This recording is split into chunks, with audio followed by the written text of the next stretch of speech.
Hello दोस्तों, आप सभी का स्वागत है मेरे यूट्यूब चैनल में। आज की कहानी है कैसा ये इश्क है, भाग 27।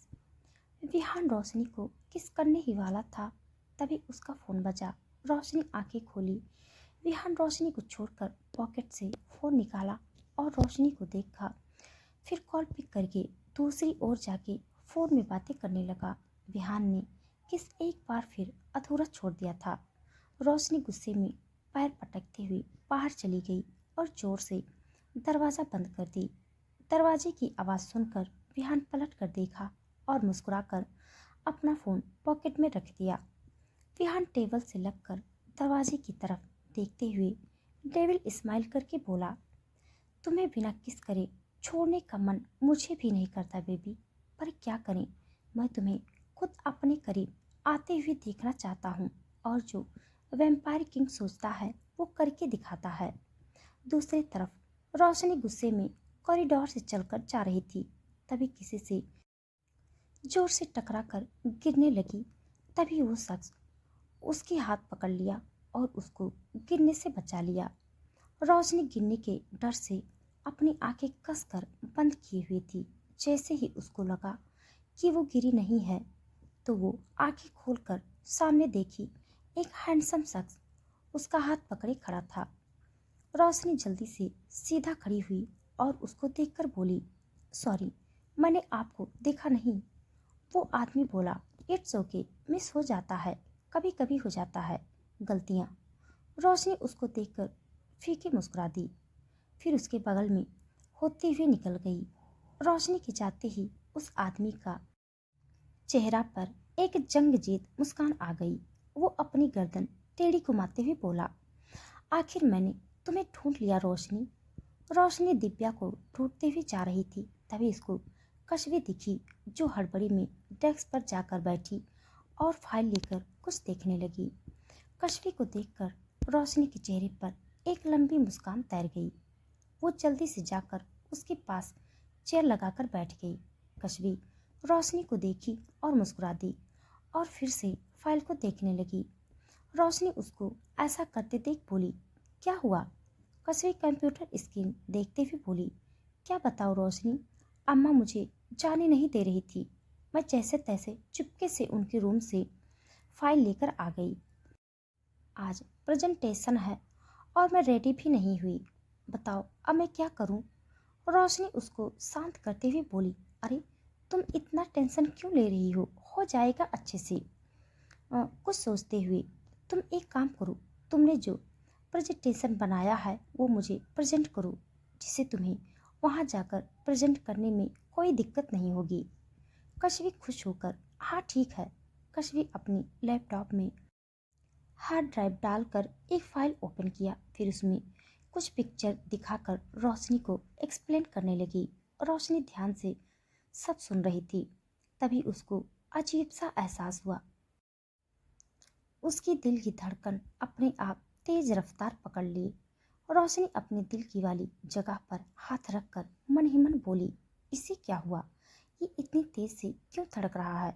रोशनी अपनी नज़र उठाकर सामने देखी। कुछ ही कदम की दूरी पर विहान करड़ से कुछ बातें कर रहा था। देखने से तो लग रहा था कि वो कोई इम्पोर्टेंट डिस्कशन कर रहा है। रोशनी के होठ पर एक छोटा सा मुस्कान बिखर आई और उसकी नज़र अनायास ही विहान के होठों पर चली गई, जो बात करते वक्त हिल रहे थे। उसके लिप्स ऐसे थे कि कोई भी लड़की उसे चूमने के लिए तरस जाए। कश्वी प्रेजेंटेशन खत्म होने के बाद स्माइल करते हुए लैपटॉप स्क्रीन देखते हुए पूछी, कैसा था? रोशनी विहान के होठ पर नजर गड़ाए बोली, जूसी। कश्वी हैरानी से उसको देखकर, क्या? रोशनी कश्वी के चिल्लाने से होश में आई और हड़बड़ाकर बोली, मेरा मतलब है बहुत अच्छे तरीके से प्रेजेंट किया तुमने। कश्वी खुशी से उसके गले लग गई और बोली, थैंक यू रोशनी। उससे अलग होकर, ठीक है मैं चलती हूँ, लेट हो रहा है। रोशनी उसको ऑल द बेस्ट बोली। कश्वी थैंक यू बोलकर जीवन के केबिन की तरफ बढ़ गई। कश्वी के जाते ही रोशनी गुस्से में विहान की तरफ देखते हुए बोली, इसकी वजह से ये सब हो रहा है मेरे साथ। मैं इसको छोड़ूंगी नहीं। दूसरी तरफ कश्मीर जीवन के केबिन की तरफ जा रही थी। दिव्या की केबिन जीवन के बगल वाले केबिन में ही था। दिव्या भी उसी रास्ते से आ रही थी। फिर दोनों एक दूसरे के बगल से गुजर गए। दिव्या जाते जाते रुक गई और अपनी आंखें बंद करके होठ पर एक छोटा सा मुस्कान लिए बुदबुदाई। कश्मीर, दिव्या बोलते आंखें खोली और झट से पीछे मुड़ी। तब तक कश्मीर जीवन के केबिन के अंदर जा चुकी थी। दिव्या की आंखें नम थी और उसके होठों पर कभी न जाने वाले मुस्कान। दिव्या धीरे से बोली, अभी हमारा मिलने का वक्त नहीं आया है काशी, पर हम जल्दी मिलेंगे। दिव्या इतना बोलकर अपने आंसू साफ किया और वहां से निकल गई। शाम को सब अपने अपने घर के लिए निकल गए। दिव्या भी घड़ी देखते हुए फाइल्स को समेट रही थी। तभी उसके केबिन में रोशनी आई। दिव्या उसको एक नज़र देखी और फिर अपने काम में लग गई। रोशनी उसके पास आकर मासूम शक्ल बनाकर पूछी, दिव्या, क्या तू अभी भी मुझसे नाराज है? दिव्या उसकी बात को नज़रअंदाज करके बैग उठाकर वहां से जाने लगी। तभी रोशनी उसके सामने आकर उसका रास्ता रोक लिया। दिव्या उसके बगल से जाने को हुई, पर रोशनी फिर से उसके सामने आ गई। ऐसे ही 2-3 बार होने के बाद दिव्या चिढ़कर रोशनी से बोली, क्या कर रही है तू? जाने दे मुझे। रोशनी उससे बोली, नहीं, तू मेरे परमिशन के बिना यहाँ से नहीं जा सकती। दिव्या सार्कास्टिक स्माइल करते हुए, क्या बात है, तू भी विहान मलिक की जैसे बातें कर लग गई है? उनका असर कुछ ज्यादा ही हो रहा है तुझ पर। रोशनी लंबी सांस खींचकर दिव्या के हाथों को अपने हाथ में लेते हुए प्यार से बोली, दिव्या, तू समझती क्यों नहीं है? तू मुझे नहीं समझेगी तो कौन समझेगा मुझे?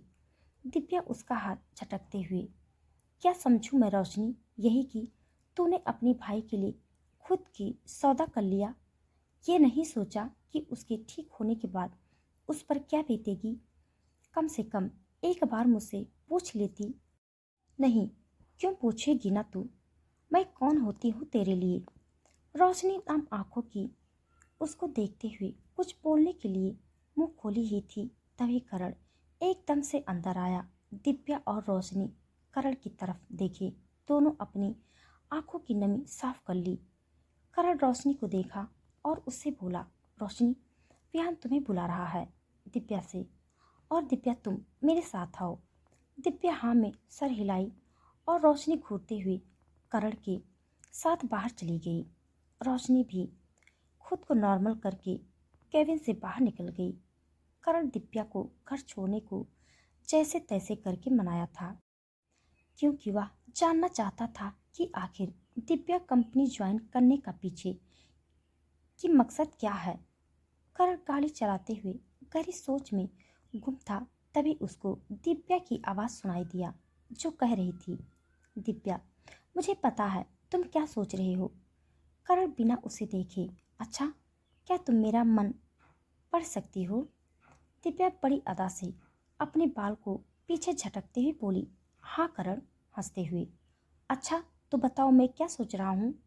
दिव्या एकदम सीरियस होकर, यही कि मैं वीएम इंडस्ट्री क्यों ज्वाइन किया और मेरा मकसद क्या है। करण अपनी सर्द निगाहों से दिव्या को देखा और सामने देखते हुए कार को साइड में रोक दिया और फिर एकदम से दिव्या की कमर पर हाथ डालकर उसको अपने बिल्कुल करीब कर लिया। दिव्या बड़ी बड़ी आंखों से करण को हैरानी से देख रही थी। उसके दोनों हाथ करण के चेस्ट पर थी। करण सर्द आवाज में बोला, अगर तुम मेरा सवाल जानती हो तो जवाब भी दे दो, क्यों आई हो? क्या मकसद है तुम्हारा? दिव्या उसकी आंखों में देखते हुए होठ पर हल्की मुस्कान लिए बोली, इतनी भी जल्दी क्या है? तुम्हारे सवाल का जवाब मेरे सवाल का जवाब मिलते ही मिल जाएगा, तब तक वेट करो। करण गुस्से में दिव्या की कमर को दबाया, जिससे दिव्या की हल्की चीख निकल गई। फिर भी उसके होठ से मुस्कुराहट नहीं गई। करण गुस्से में उससे बोला, देखो दिव्या, मैं तुम्हें अभी वार्न कर रहा हूँ, ऐसा कुछ गलती मत कर देना जिससे मैं अपना आपा खो दूँ और तुम्हारे साथ कुछ गलत कर बैठूँ। तुम जैसे मुझे समझते हो वैसे मैं हूँ नहीं। बहुत खतरनाक हूँ मैं। दिव्या अजीब मुस्कान लिए बोली, पता है तुम क्या हो, क्या कर सकते हो, सब जानती हूँ।